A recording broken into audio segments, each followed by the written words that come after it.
Of the day اس کے اوپر متفق ہیں. اور پھر یہ 30 سال کے بعد جب خلافت ملوکیت میں بدلی ہے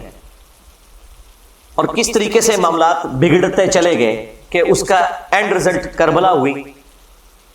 اس میں ہر ایک ٹاپک متقاضی ہے کہ میں اس کے اوپر گھنٹوں بول سکتا ہوں،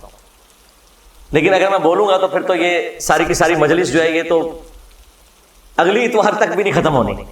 اس لیے میں نے بس چند ایک باتیں آپ کے سامنے رکھی ہیں تاکہ آپ کا دماغ کھلے کہ ہم نے اس پلیٹ فارم کے ذریعے یہ حق کی آواز کیوں بلند کی ہے. اس لیے کہ یہ پلیٹ فارم غدیر خم کے اوپر کھڑا ہے. غدیر خم کے موقع پر نبی الاسلام نے قرآن اور اہل البیت دونوں چھوڑے تھے. اس لیے آپ دیکھتے ہیں کہ ہمارے پلیٹ فارم سے قرآن کی توحید کے اوپر زیرو ٹالرنس ہے، اسی طریقے سے اہل البیت کے دفاع کے اوپر بھی زیرو ٹالرنس ہے بالکل. اور جب لوگوں کے پاس جواب ختم ہو گئے ہیں تو لوگ اب قرآن و حدیث کی منکر ہونا شروع ہو گئے ہیں. وہ لوگ جو کل تک دوسرے لوگوں کو کہتے تھے کہ جب قرآن و حدیث میں یہ بات لکھی ہوئی ہے تو ہم کیوں نہ مانیں، کیوں نہ بیان کریں، آج ان کے فرقوں کے خلاف جب باتیں قرآن سے، بخاری سے، مسلم سے نکلی ہیں تو منہ چھپاتے پھر رہے ہیں. اب اس غم کو تو ہم تو نہیں دور کر سکتے. یہ تو ہو نہیں سکتا کہ آپ بخاری اور مسلم سے رفع الیدین کی حدیثیں پیش کریں اور حدیث امارہ آپ کے گلے میں پھنس جائیں. ٹھیک ہے، آپ کے گلے میں تو پھنسے گی نا، ہمارے گلے میں کوئی چیز پھنسے نا تو اس کو نکالنے کے لیے یہ ہم نے 2812 رکھی ہوئی ہے. یہ میں نے اپنی بوٹل کے اوپر لکھ کے لگایا ہوا ہے 2812. تو یہ بخاری کی حدیث جو مسلم میں بھی موجود ہے، تقتلہ الفئۃ الباغیہ یدعوہم الی اللہ ویدعونہ الی النار. افسوس ہے عمار، تجھے ایک باغی جماعت قتل کرے گی، تو انہیں اللہ اور جنت کی طرف بلائے گا اور وہ جماعت تجھے جہنم کی طرف بلائے گی. اب یہ اتنے سخت الفاظ تھے اور ان کے لیے ہضم کرنے مشکل ہو گئے، کیونکہ انہیں فکر لگی کہ پھر لوگ ہم سے پوچھیں گے کہ کس رضی اللہ عنہ نے، کس رضی اللہ عنہ کو خوش کرنے کے لیے عمار رضی اللہ عنہ کو قتل کیا. تو انہوں نے بجائے مقتولین کے ساتھ کھڑے ہوتے یہ قاتلوں کے ناموں کے نعرے لگانا شروع ہو گئے، ان کے نام کی کانفرنسز کرنا شروع ہو گئے. تو کہتے ہیں جی یہ 5B ریسرچ پیپر کہاں سے آ گیا ہے؟ سرکار جب آپ نعرے لگاؤ گے تو پھر 5B بھی آئے گا. ہاں یہ وہاں سے آیا ہے، یہ آپ نے خود اس کو دعوت دی ہے کہ یہ آئے میدان میں. مولانا مودودی رحمہ اللہ نے خلافت و ملوکیت ایبسولوٹلی نہیں لکھی تھی. اس زمانے میں محمود احمد عباسی ایک ناصبی تھا جس نے خلافت معاویہ اور یزید کتاب لکھی، ایک جھوٹی کتاب حکمرانوں کی لکھوائی ہوئی تاریخ سے حوالے نقل کر کے، اور قرآن و حدیث کے خلاف وہ کتاب لکھی جس میں اس نے بنو امیہ کو اونچا کیا اور اہل البیت کو نیچے. تو اس کے جواب میں مولانا مودودی نے خلافت و ملوکیت لکھی تھی. وہ تو جواب دے رہے تھے. میں نے بھی 2009 کے اندر جب ڈاکٹر ذاکر نائک نے یزید کو رضی اللہ عنہ کہہ دیا مے اللہ پلیز ود ہم، تو بجائے اس کے کہ اس کا رد ہوتا چند ایک علماء نے کیا، لیکن اوورال ہنگامہ نہیں کھڑا کیا جس طرح میرے خلاف انہوں نے ہنگامہ کھڑا کیا ہوا ہے. ڈاکٹر ذاکر نائک کے اوپر کون سی FIR کٹوائی ہے انہوں نے یزید کے مسئلے کے اوپر، اور میرے اوپر آئے دن یہ FIR کٹواتے رہتے ہیں. اصل میں تو بنو امیہ کی محبت انہیں اس کے اوپر ابھارتی ہے نا، پیچھے تو مسئلہ وہی ہے، اور کبھی ٹرینڈ چلانے کی کوشش کرتے ہیں اور جھوٹے الزامات لگاتے ہیں. وہ ڈاکٹر ذاکر نائک نے جب 2009 میں یہ بات کی تو میں نے اس کے جواب میں ویڈیو ریکارڈ کروائی تھی اور حسینیت اور یزیدیت کا تحقیقی جائزہ. اور پھر آہستہ آہستہ جب معاملات مزید بڑھنا شروع ہوئے تو پھر مجھ پہ بھی مزید حقائق کھلتے چلے گئے. میں ساتھ ساتھ لوگوں کو ایجوکیٹ کرتا رہا. الٹیمیٹلی میں نے یہ ریسرچ پیپر 5B لکھا، اور اس 5B ریسرچ پیپر میں سیدنا عمر فاروق رضی اللہ تعالیٰ عنہ کی شہادت سے لے کر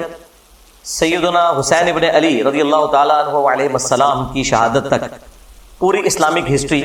حدیث سے ہے. 200 سے زیادہ حدیثیں ہیں، اکثر بخاری اور مسلم سے ہیں، اور جو بخاری اور مسلم کے علاوہ ہیں ان پہ دور حاضر کے بڑے بڑے محققین کی میں نے تحکیم لگائی ہے. شیخ البانی رحمہ اللہ کی، شیخ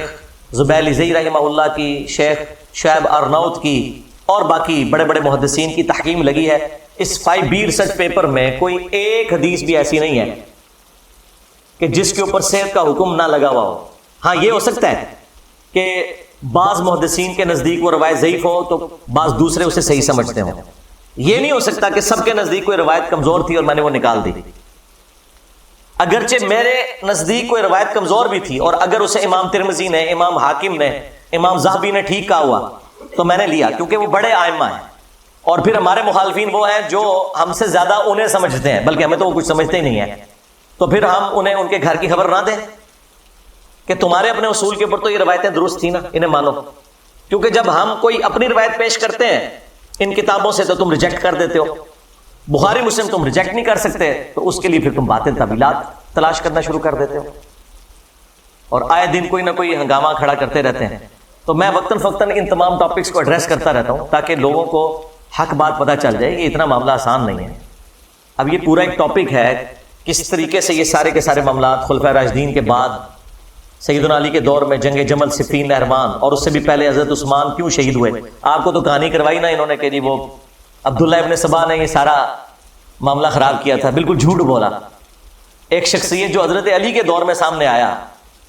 جسے حضرت علی نے خود قتل کروایا،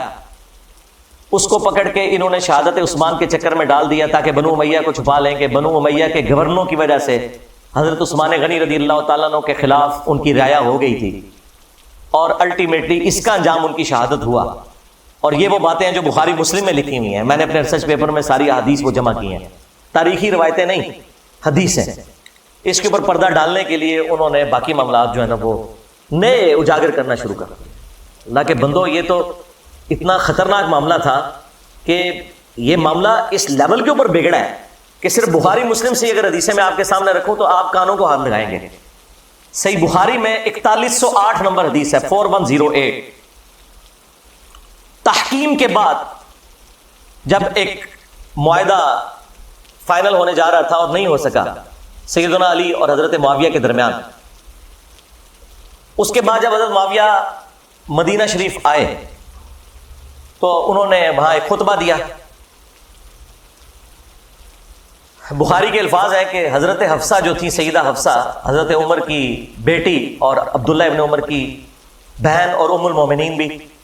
انہوں نے اپنے بھائی عبداللہ بن عمر سے کہا کہ جاؤ، حضرت معاویہ آئے ہیں تو وہ خطبہ دے رہے ہیں، تمہاری غیر موجودگی کو کہیں فتنہ نہ شمار کر لیا جائے، تو تم جا کے ان کی تقریر سنو، کیونکہ اس وقت پولیٹیکل اختلافات تو چل رہے تھے۔ تو عبداللہ بن عمر پھر وہ مجبوراً چلے گئے، اور وہاں پہ حضرت معاویہ نے تقریر کرتے ہوئے کہا کہ تم میں جو اس امر خلافت کے اندر خواہش رکھتا ہے نا، وہ اپنا سینگ اٹھائے، میں اس کے باپ سے بھی زیادہ خلافت کا حقدار ہوں، نعوذ باللہ۔ اور یہ کنایا کیا انہوں نے حضرت عبداللہ بن عمر کی طرف۔ وہ اگلی جو اس روایت کا حصہ ہے بخاری کا، وہ آپ کو کلیئر کر دے گا۔ اب یہ اتنا بڑا جملہ تھا، اب مجھے بتائیں کہ عبداللہ بن عمر کا باپ وہ ہے کہ جن کی وجہ سے رومن امپائر گری ہے اور شام مسلمانوں کے پاس آیا، اور اس شام میں بیٹھا ہوا ایک شخص امیر شام،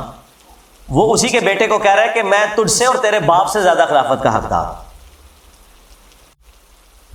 یہ بخاری شریف ہے جی، یہ اصول الکافی شریف نہیں ہے، ہاں یہ مولانا شریف نہیں ہے، یہ بخاری شریف ہے۔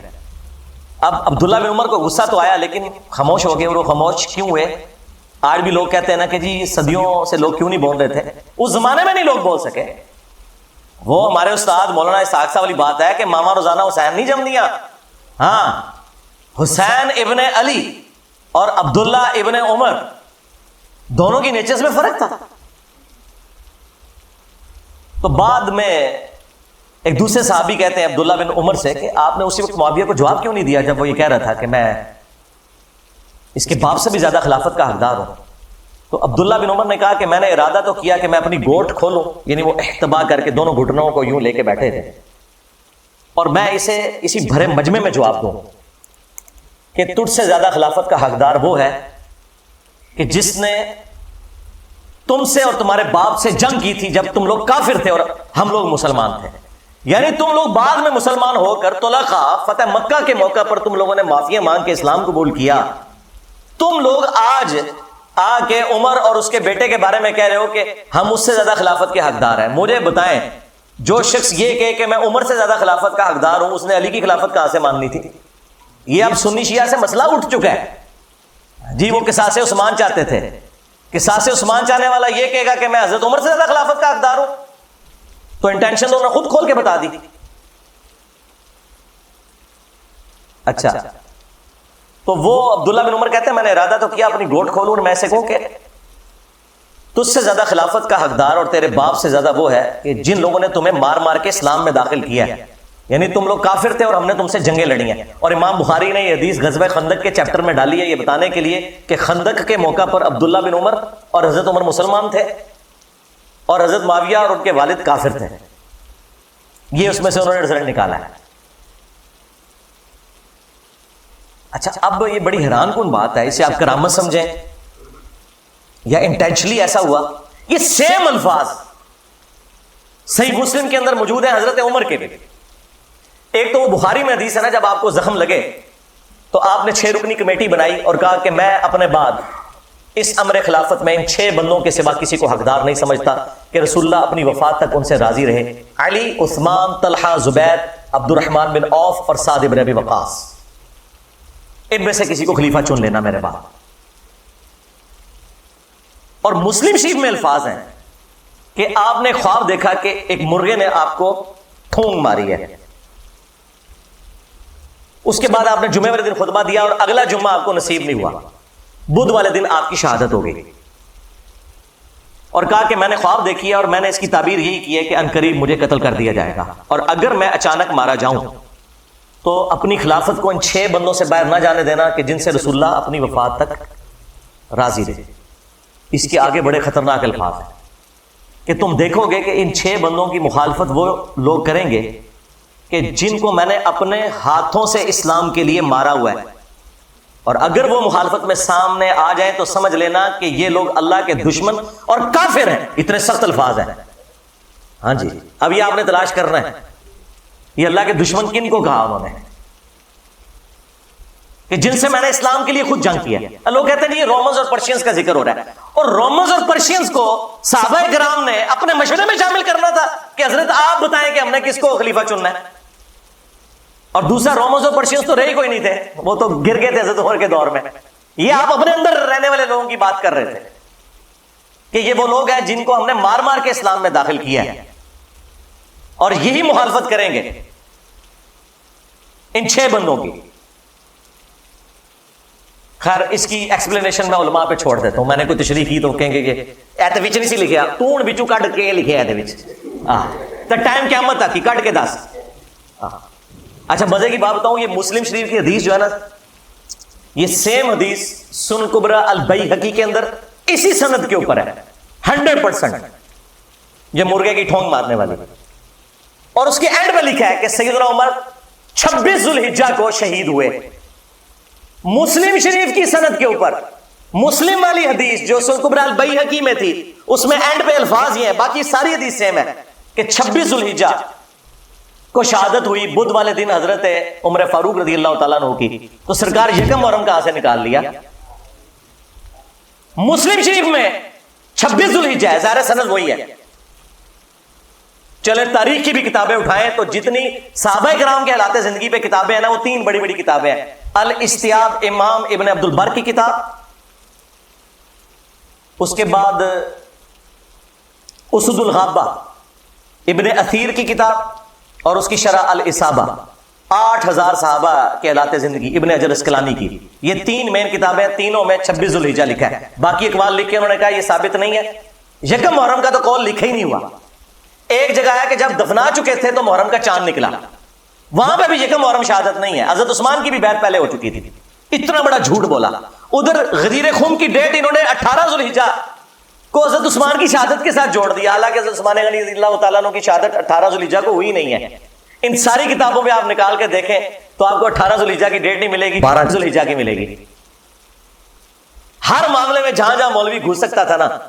اس نے گھسنے کی کوشش کی ہے،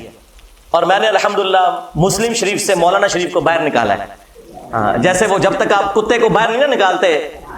کنویں سے، تو ڈول نکالنے سے وہ پاک نہیں ہوتا، تو یہ مسلم شریف میں الفاظ تھے کہ حضرت عمر نے کہا یہ 6 بندے ایسے ہیں کہ ان کی مخالفت وہ لوگ کریں گے جن کو میں نے اسلام کی خاطر مارا ہوا ہے۔ سیم الفاظ وہی حضرت عبداللہ بن عمر نے ریپیٹ کیے۔ حدیث ختم نہیں ہوئی بخاری کی، آگے الفاظ ہیں کہ عبداللہ بن عمر کہتے ہیں کہ میں نے ارادہ تو کیا تھا